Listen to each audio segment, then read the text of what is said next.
സ്നേഹമുള്ളവരെ, പുതിയൊരു വീഡിയോയുമായിട്ട് ഞാൻ നിങ്ങളുടെ മുമ്പിലേക്ക് എത്തുകയാണ്. ഈ ഷൂട്ടിന് തൊട്ട് മുമ്പ് വരെ എൻ്റെ മനസ്സിലുണ്ടായിരുന്ന ഒരു ടോപ്പിക് എന്ന് പറയുന്നത് മറ്റൊന്നായിരുന്നു. പക്ഷേ ഈ ഷൂട്ടിന് വേണ്ടി ഇറങ്ങുന്ന അവസരത്തിൽ എന്തോ ഇന്നലെ എൻ്റെ ജീവിതത്തിലുണ്ടായ ഒരു അനുഭവം നിങ്ങളുമായിട്ട് പങ്കുവയ്ക്കാനാണ് എൻ്റെ മനസ്സിലേക്ക് കർത്താവ് തോന്നിപ്പിച്ചത്. മറ്റൊന്നുമല്ല, ഞാൻ കഴിഞ്ഞ ദിവസങ്ങളിൽ ഓർഡിനേഷൻ്റെയൊക്കെ തിരക്കുകളായിട്ട് ഒത്തിരിയേറെ യാത്രകളുണ്ടായിരുന്നു.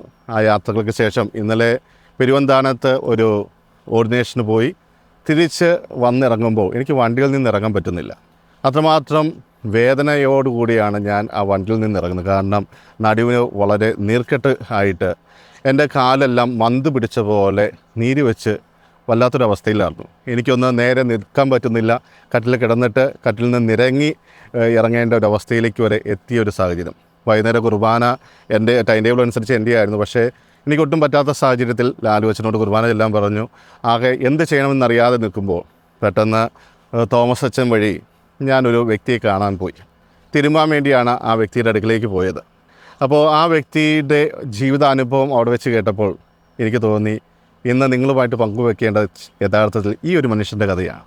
കാരണം എന്നെ ഒത്തിരിയേറെ ടച്ച് ചെയ്ത ഒന്നായിരുന്നു അദ്ദേഹത്തിൻ്റെ ആ ജീവിത സാക്ഷ്യം എന്ന് പറയുന്നത്. 1 പത്രോസ് 4:10 നമ്മൾ ഇപ്രകാരം വായിക്കുന്നുണ്ട്: ഓരോരുത്തരും തനിക്ക് കിട്ടിയ ദാനത്തെ ദൈവത്തിൻ്റെ വിവിധ ദാനങ്ങളുടെ ഉത്തമനായ കാര്യസ്ഥൻ എന്ന നിലയിൽ മറ്റുള്ളവർക്ക് വേണ്ടി ഉപയോഗപ്പെടുത്തട്ടെ. ശരിക്കും ഒരു വ്യക്തിയുടെ ജീവിതത്തിൽ അത് സ്വീകരിച്ച് എങ്ങനെ മറ്റുള്ളവർക്ക് വേണ്ടി ഉപയോഗപ്പെടുത്താം എന്ന് കാണിച്ചു തന്ന ഒരു വ്യക്തിയായി ആ ജോണിച്ചേട്ടൻ മാറുകയാണ്.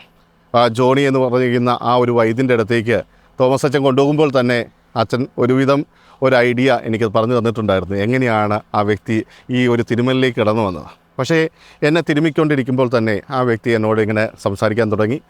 അങ്ങനെ അദ്ദേഹം പറഞ്ഞ ഒരു കാര്യം എൻ്റെ മനസ്സിനെ ഒത്തിരിയേറെ സന്തോഷത്താൽ ഉണർത്തി എന്ന് വേണമെങ്കിൽ പറയാം. കാരണം വളരെ ആവേശത്തോടെയാണ് അദ്ദേഹം പറയുന്ന ഓരോ വാക്കുകൾ. കാരണം തിരുമ്പുമ്പോൾ നല്ല വേദന അനുഭവിക്കുന്നുണ്ട്. പക്ഷേ ആ വേദന എനിക്ക് ഫീൽ ചെയ്യാതിരുന്ന ഒരു പക്ഷേ അദ്ദേഹം പറയുന്ന അദ്ദേഹത്തിൻ്റെ ആ ഒരു ജീവിത സാക്ഷ്യം കേട്ടതുകൊണ്ടായിരിക്കും. കാരണം വളരെ പ്രത്യേകതയുണ്ട് അദ്ദേഹത്തിൻ്റെ ആ ഒരു ജീവിതത്തിന്. ഇപ്പോൾ ഒത്തിരിയേറെ കടങ്ങളുള്ള ഒരു വ്യക്തിയാണ്. പക്ഷേ ഈ തിരുമുന്നതിനൊന്നും ഒരു 5 പൈസ പോലും അദ്ദേഹം മേടിക്കാറില്ല എന്നുള്ളതാണ്. ഒരു മാസം 45,000 മുകളിൽ ഈ ഓയിൽ മേടിക്കാനും മറ്റു കാര്യങ്ങൾക്ക് വേണ്ടി അദ്ദേഹം ചിലവഴിക്കുന്നുണ്ട്. പക്ഷേ ഒരാളോട് പോലും ഒരു 5 പൈസ മേടിക്കാതെ അദ്ദേഹം ആ ശുശ്രൂഷ ചെയ്യുന്നു എന്ന് തോമസ് അച്ഛൻ പോകുന്ന വഴിക്ക് തന്നെ എന്നോട് പറഞ്ഞു തന്നിട്ടുണ്ടായിരുന്നു. പക്ഷേ സ്വന്തം വാക്കിൽ നിന്ന് തന്നെ അദ്ദേഹത്തിൻ്റെ അനുഭവം എന്നോട് പങ്കുവെച്ചപ്പോൾ ഞാനിങ്ങനെ വളരെ ശ്രദ്ധയോടെ ആ വേദനയുടെ ഇടയിലും ഞാൻ അദ്ദേഹത്തെ തന്നെ നോക്കിയിരിക്കുകയായിരുന്നു. അദ്ദേഹം പറഞ്ഞ ഓരോ കാര്യങ്ങളും, പ്രത്യേകിച്ച് 1995 വരെ ഒരു ആസ്മ രോഗിയായിരുന്ന വ്യക്തിയാണ്. പലതരത്തിലുള്ള മരുന്നുകൾ നോക്കി ഒരു തരത്തിലും ജോലി ചെയ്യാൻ പറ്റാത്ത അവസ്ഥയുണ്ടായിരുന്നു. എന്നിട്ട് സ്വന്തമായൊരു മില്ലുണ്ട്. ആ മില്ലിൻ്റെ പരിസരത്തേക്ക് പോകാൻ പറ്റില്ല. കാരണം പൊടിയടിച്ചു കഴിഞ്ഞാൽ ആ നിമിഷം ആസ്മ കൂടി അദ്ദേഹം വിറയ്ക്കുന്ന ഒരവസ്ഥയുണ്ടായിരുന്നു. അദ്ദേഹം പറയുമോ, എത്ര ചൂടുണ്ടെങ്കിലും സെറ്ററിട്ടാണ് ആൾ നടന്നിരുന്നത്. അതും ഒരു 10 മണി 11 മണി ആകുമ്പോൾ അത് ഊരുമ്പോൾ വേർത്ത് കുളിച്ചിരിക്കുന്ന അവസ്ഥയായിരിക്കും. പക്ഷേ അപ്പോഴാണ് അദ്ദേഹത്തിനൊന്ന് കുളിക്കാൻ പറ്റുക. കാരണം അതിനു മുമ്പ് കുളിച്ചു കഴിഞ്ഞാൽ ആസ്മ കാരണം അദ്ദേഹത്തിന് ശ്വാസം പോലും കിട്ടില്ല. ആ ഒരു അവസ്ഥയിൽ കഴിയുമ്പോൾ ഒത്തിരിയേറെ മരുന്നുകളുടെ സഹായം അദ്ദേഹം തേടിയിരുന്നു.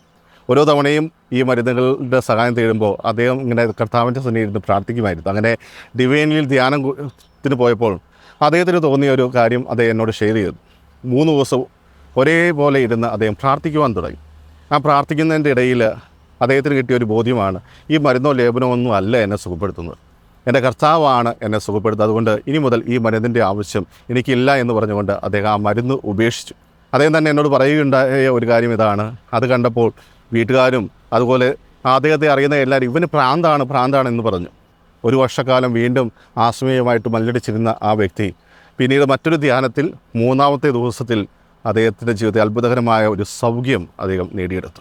അദ്ദേഹം പറഞ്ഞത് ഇങ്ങനെയാണ്: അദ്ദേഹം കിടക്കുമ്പോൾ ഏതൊരു വ്യക്തി അദ്ദേഹത്തിൻ്റെ അടുക്കിലേക്ക് കടന്നു വരുന്നു, അദ്ദേഹത്തിൻ്റെ ശരീരത്തിൽ മസാജ് ചെയ്യുന്നത് പോലെ ഒരു അനുഭവം.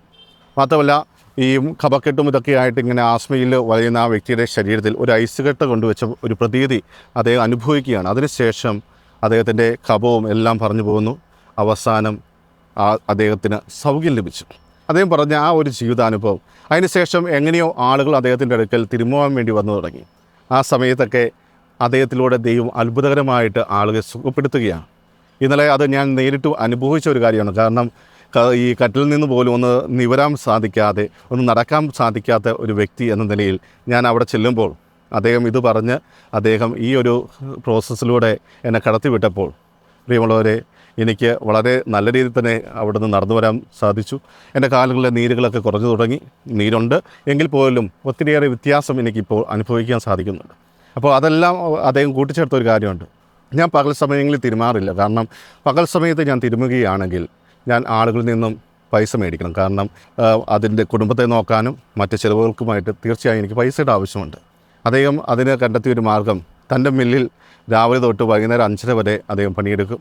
അതിൻ്റെ ഒരു ദശാംശം എന്ന നിലയിൽ അദ്ദേഹം ഈ ഒരു ശുശ്രൂഷ ചെയ്യുന്നു. പ്രിയമുള്ളവരെ, അതുകൊണ്ടാണ് ഞാൻ 1 പത്രോസ് 4:10 ആ ഒരു വചനം നിങ്ങളുമായിട്ട് പങ്കുവച്ചത്.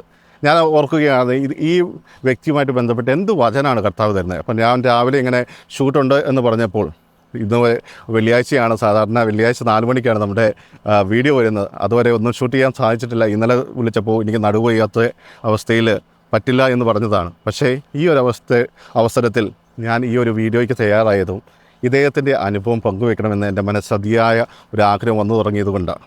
ആ ഒരു വചനം ഓരോരുത്തരും അവന് ലഭിച്ച ദാനത്തെ ദൈവത്തിൻ്റെ വിവിധ ദാനങ്ങളുടെ ഉത്തമനായ കാര്യസ്ഥൻ്റെ നിലയിൽ മറ്റുള്ളവരുമായി പങ്കുവയ്ക്കട്ടെ, അല്ലെങ്കിൽ മറ്റുള്ളവർക്ക് വേണ്ടി ഉപയോഗപ്പെടുത്തട്ടെ എന്ന് വചനം പറയുമ്പോൾ അത് തൻ്റെ ജീവിതത്തിൽ ഏറ്റെടുത്തൊരു വ്യക്തിയായി ജോഷുവ ഇതിനെ ഞാൻ കാണുകയാണ്. കാരണം അദ്ദേഹം അതിൽ കണ്ടെത്തുന്ന ആനന്ദം. 70 വയസ്സ് കഴിഞ്ഞ ഒരു വ്യക്തിയാണെന്ന് തോന്നുന്നു. നല്ല പ്രായമുള്ള ഒരു വ്യക്തിയാണ്. പക്ഷേ ഇന്നും അദ്ദേഹം പറയുന്നുണ്ട്, ഒത്തിരിയേറെ കടങ്ങളുണ്ട്. ആളുകൾ ചോദിക്കും, എന്തിനാണ് ഈ ഫ്രീ ആയിട്ട് ചെയ്യുന്നത്? പക്ഷേ അത് അദ്ദേഹത്തിന് ദൈവം കനിഞ്ഞു നൽകിയ ഒരു കഴിവാണ്. അത് മറ്റുള്ളവരുമായിട്ട് പങ്കുവയ്ക്കുവാൻ ഞാൻ ഒത്തിരിയേറെ സന്തോഷം കണ്ടത്. എന്തിന് വൈദികർ പോലും എൻ്റെ അടുക്കൽ വന്ന് ഇതുപോലെ തിരുമുമ്പോൾ അത് ലഭിക്കുന്ന സന്തോഷം എന്ന് പറയുന്നത് അത്ര വലുതാണ് എന്ന് അദ്ദേഹം പറയുമ്പോൾ അദ്ദേഹത്തിൻ്റെ ആ സന്തോഷം മുഖത്ത് കാണാൻ സാധിക്കുമായിരുന്നു. പ്രിയമുള്ളവരെ, ഇതൊരു വ്യക്തിയുടെ ഉദാഹരണമായിരിക്കാം. പക്ഷേ നിങ്ങളൊന്ന് ആലോചിച്ച് നോക്കുക, നിങ്ങളുടെ ജീവിതത്തിലും ഇതുപോലെ ദൈവം ഒത്തിരിയേറെ കഴിവുകൾ തന്നിട്ടുണ്ടാകും. അത് മറ്റുള്ളവർക്ക് വേണ്ടി നിസ്വാർത്ഥമായിട്ട് ഉപയോഗപ്പെടുത്തുവാൻ നിങ്ങൾക്ക് സാധിച്ചിട്ടുണ്ടോ? ഒന്ന് ആലോചിച്ച് നോക്കുക, നല്ലതാണ്. കാരണം ആ ഒരു വ്യക്തി വളരെ സന്തോഷത്തോടെ താൻ ചെയ്യുന്ന ആ ഒരു പ്രവൃത്തിയിൽ അദ്ദേഹം കണ്ടെത്തുന്ന ആനന്ദത്തിൽ, കാരണം 5:30 വരെ, ഇന്നലെ തൊഴിലാളികളുടെ ദിനമാണ്, അദ്ദേഹം പണിക്കൊന്നും പോയിട്ടുണ്ടാകില്ല എന്ന് വിചാരിച്ചാണ് തോമസ് അച്ഛൻ അദ്ദേഹത്തിൻ്റെ വീട്ടിലേക്ക് പോകുന്നത്. പക്ഷേ അവിടെയില്ല. മില്ലിൽ പോയി നോക്കുമ്പോൾ വേർത്ത് കുളിച്ച് നിൽക്കുന്ന ഒരവസ്ഥയിലാണ് കാണുന്നത്. അപ്പോൾ ഒത്തിരിയേറെ പേരുകൾ അപ്പോയിൻമെൻ്റ് എടുത്തിട്ടുണ്ട്. അതിൻ്റെ ഇടയിലും എനിക്ക് വേണ്ടി സമയം കണ്ടെത്തുവാൻ അദ്ദേഹത്തിന് സാധിച്ചു. മാത്രമല്ല ആ ചെയ്യുന്ന അവസരത്തിലെല്ലാം ഇടയ്ക്കിടയ്ക്ക് ദൈവത്തെ മഹത്വപ്പെടുത്തിക്കൊണ്ട് ഹല്ലേലൂയ പറഞ്ഞും ദൈവത്തിൻ്റെ വചനങ്ങൾ ഉരുവിട്ടും അദ്ദേഹം ആ ഒരു പ്രവൃത്തി ചെയ്തപ്പോൾ തീർച്ചയായും ദൈവത്തിൻ്റെ വലിയൊരു സാന്നിധ്യം അവിടെ അനുഭവിക്കാൻ എനിക്ക് സാധിച്ചു. പ്രിയമുള്ളവരെ, നമുക്ക് കിട്ടുന്ന കഴിവുകൾ അത് ദൈവം നൽകിയ ദാനമാണ്. ആ വചനം പറയുന്ന പോലെ നിങ്ങൾ വിവിധ ദാനങ്ങളുടെ ഉത്തമനായ കാര്യസ്ഥൻ എന്ന നിലയിൽ അത് മറ്റുള്ളവർക്ക് വേണ്ടി പ്രയോജനപ്പെടുത്തുമ്പോൾ നിങ്ങളുടെ കുടുംബത്തിന് അത് അനുഗ്രഹമായിട്ട് മാറും.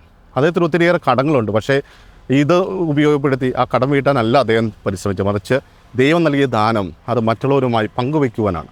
അതുകൊണ്ട് തന്നെ അദ്ദേഹത്തിൻ്റെ ജീവിതം മറ്റൊരു ബുദ്ധിമുട്ടുമില്ലാതെ ദൈവം മുന്നോട്ട് കൊണ്ടുപോകുന്നു എന്ന് അദ്ദേഹം സാക്ഷ്യപ്പെടുത്തുന്നു.